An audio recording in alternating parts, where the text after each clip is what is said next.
O mais importante, na realidade, é o exame clínico das mamas, as mulheres serem examinadas rotineiramente, particularmente nas consultas ginecológicas, e seguir a rotina de mamografia para as pacientes de risco normal, particularmente a partir dos 40 anos de idade. Infelizmente, do ponto de vista tecnológico, acredito que o serviço público, pelo menos aqui no Distrito Federal, está bem defasado tecnologicamente. Novamente, a gente tem notícias também desses gargalhos que representam o tempo de espera da paciente. Então, ela espera pela cirurgia, ela espera pela quimioterapia, ela espera pela radioterapia, né? Isso com certeza é injusto, né?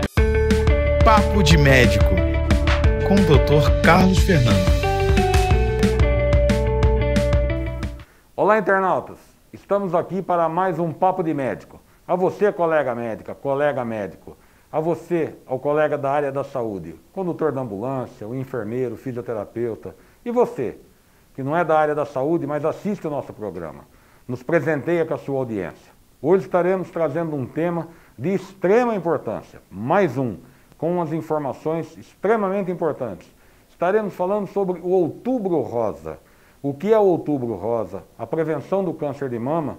E para isso, está aqui nos nossos estúdios para esclarecer sobre o Outubro Rosa o Dr. Sérgio Zerbini, ginecologista, mastologista, especialista na área, tem fellow nos Estados Unidos em mastologia, foi coordenador do capítulo do Distrito Federal sobre mastologia, ex-chefe da mastologia do Hospital de Base e coordenador da residência médica do Hospital de Base. Doutor Sérgio, tudo bem? Olá, Carlos. Obrigado tudo bem? Pela sua presença aqui, pelo seu tempo.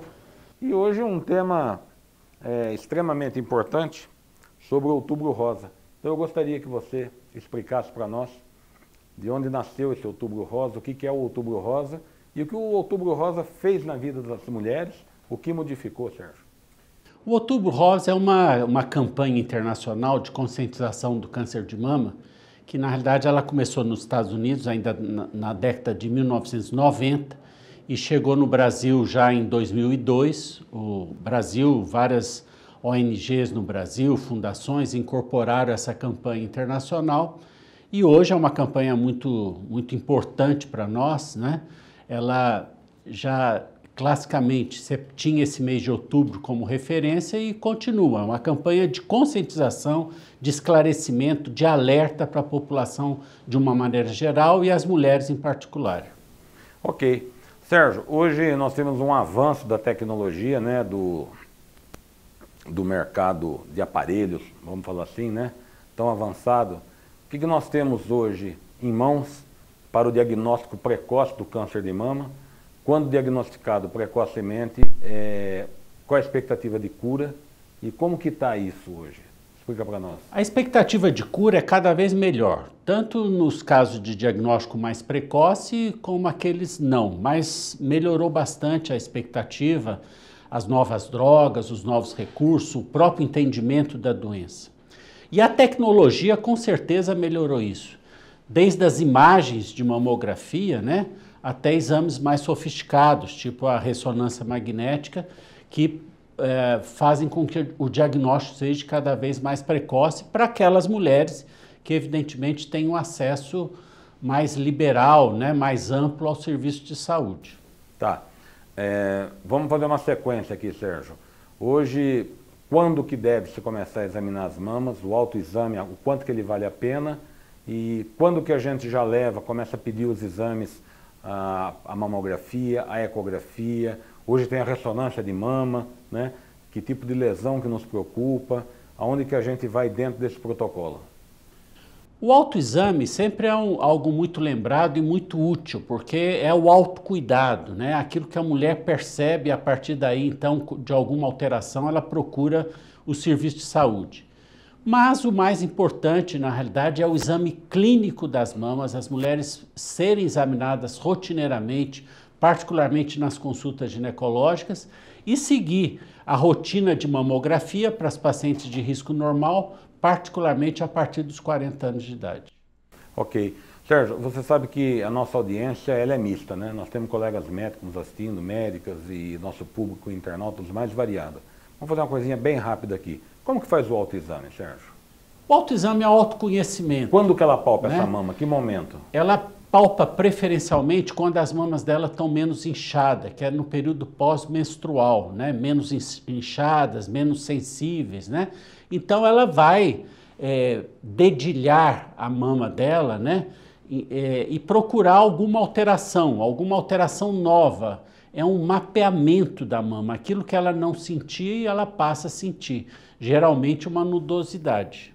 Certo. E depois disso, a gente pede o quê? Aos 35 anos, aos 30, a gente pede já uma ecografia, de acordo com a história dela, e a rotina da mamografia. Quando que isso entra? Lembrar sempre, embora seja muito utilizada nas pacientes mais jovens, a ecografia mamária não é uma rotina complementar do exame clínico das mamas para o paciente mais jovem. A rotina para paciente chamada de risco normal, ela começa aos 40 anos, basicamente com a mamografia.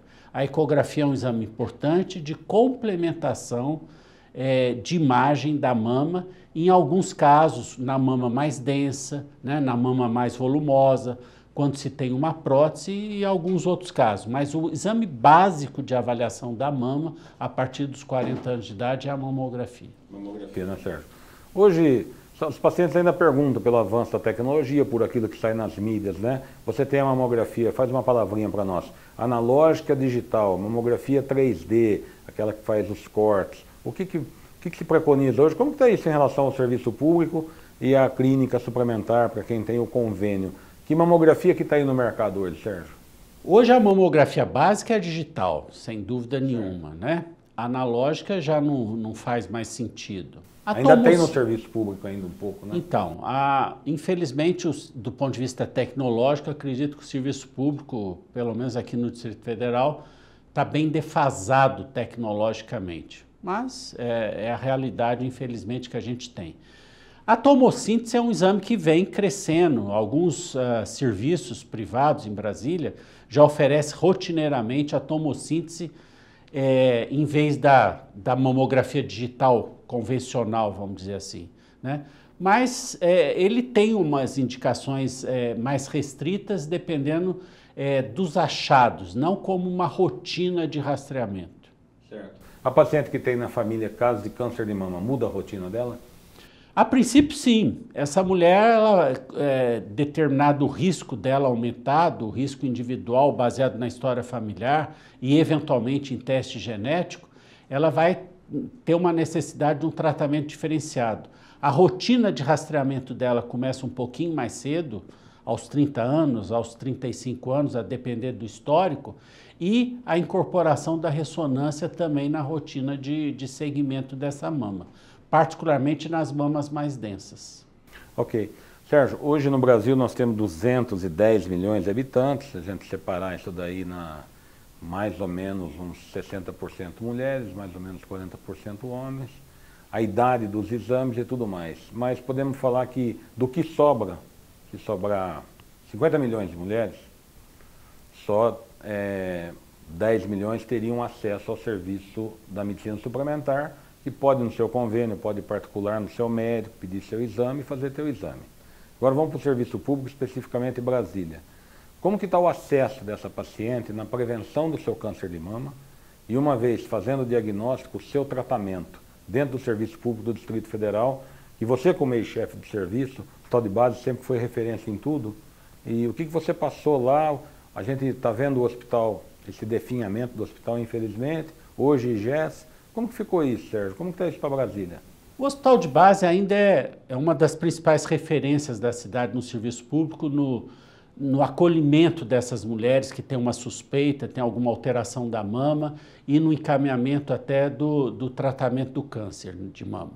Mas a gente tem várias unidades regionais que fazem esse serviço.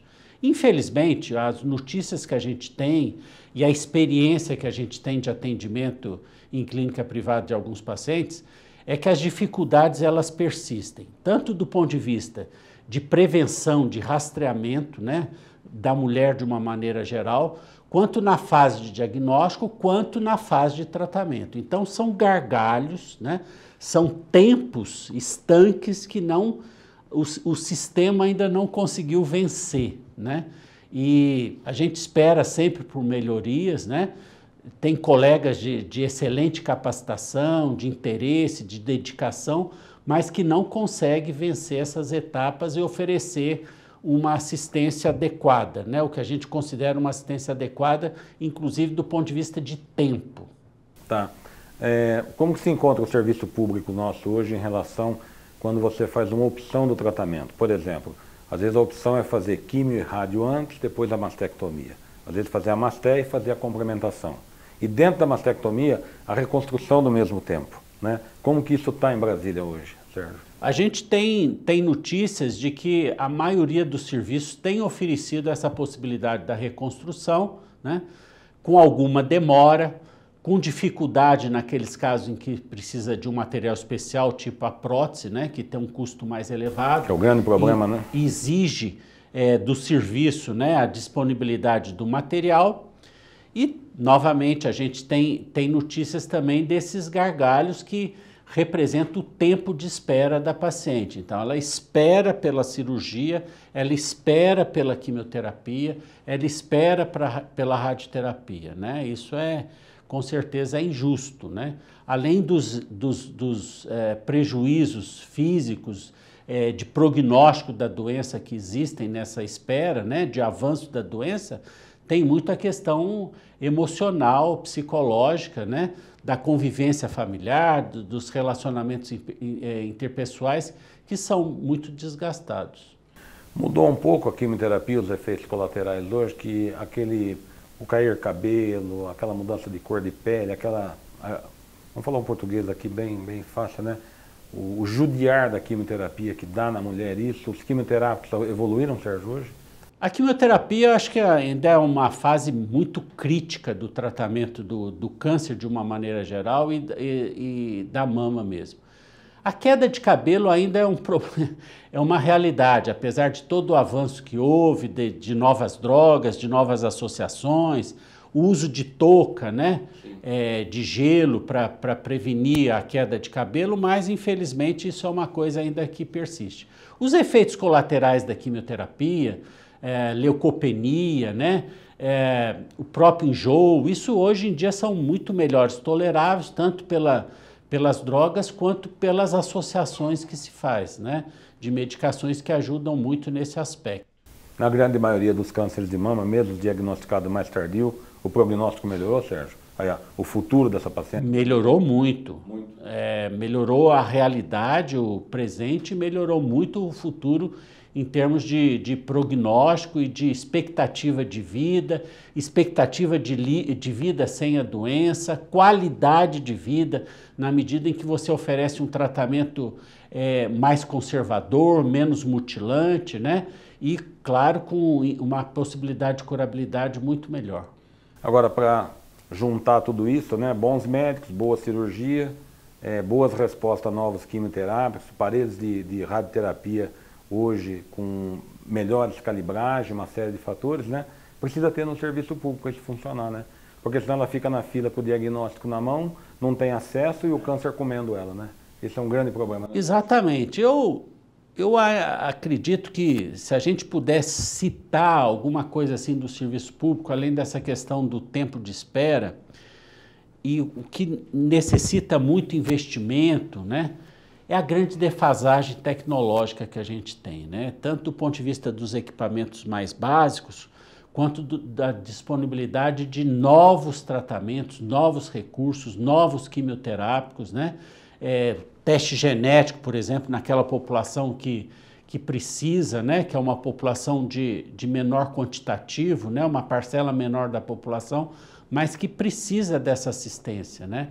Então, tem uma defasagem tecnológica muito grande que a gente acredita que seja por questões de recursos financeiros também. Tanto a hormonioterapia como a imunomodulação também mudou bastante, né, Sérgio? Tudo mudou. Isso daí baseado até no que vem numa análise de genética, num exame imunohistoquímico, numa citologia bem feita, que também falta o patologista, falta a imunohistoquímica, falta tudo isso. Aí quem que sofre disso aí é a população, é a paciente com o câncer dela, infelizmente, maltratado. O médico sabe o que fazer e não tem a ferramenta, né? Exatamente. Isso, inclusive, representa uma angústia muito grande para o profissional de saúde, né? Que ele vê a evolução de uma doença e não tem recurso, às vezes, para abordar. Você citou aí a questão da patologia. É crítico, né? A patologia é uma coisa, às vezes, que a própria população se esquece disso, né? E que carece muito de recursos, né? Sem dúvida. Bem, internautas, Outubro Rosa, o que a gente pede hoje para você que está ouvindo esse programa, para você que é da área da saúde, que esclareça as pessoas que estão na sua família, estão ao seu redor, estão no seu dia a dia, né? E você que nos assistiu aí, que não é da área da saúde, busque fazer seu exame, seu autoexame, procurar seu médico, enfrente a fila do serviço público, enfrente a espera, porque vale a pena. Né? O nosso especialista, o Dr. Sérgio Zerbini, trouxe aí hoje informações valiosas para nós, com todo esse parque tecnológico, esse parque farmacêutico que tem, e toda essa resposta que nós temos, que, graças a Deus, o câncer de mama tem cura, tem melhora de qualidade de vida. E eu gostaria, nesses minutos finais, deixar o Dr. Sérgio para fazer uma consideração final, fechando todo o Outubro Rosa para nós, toda a situação do nosso serviço público aí no DF, que é uma pena. E fique à vontade de suas considerações, deixar seu telefone, o seu Instagram, seu e-mail para perguntas, respostas e interagir com a gente, que com certeza é um programa de muita audiência e esse assunto é muito temático, Sérgio. Agradecer seu interesse, sua atenção em relação ao tema, né? O tema é extremamente importante, nós estamos no mês de outubro, é um mês de conscientização, de informação, de tomada de atitude, né? E como diz a própria campanha brasileira, quanto antes melhor. Quanto antes você descobrir, quanto antes você iniciar o seu tratamento, quanto antes você tomar providência e quanto antes o serviço público, a gente espera que também ajude nesse desenrolar, né? Que a doença hoje tem outra realidade, mas é preciso sempre ter o cuidado necessário de todas as partes. Ok. Sérgio, quero deixar o nosso agradecimento em meu nome, em nome do Gutenberg, né, que é um dos criadores desse programa, que luta pela saúde pública, em nome do sindicato e toda a nossa diretoria para você ter vindo aqui do seu tempo, e deixar a vocês um abraço, obrigado pela audiência mais uma vez, e até o próximo programa.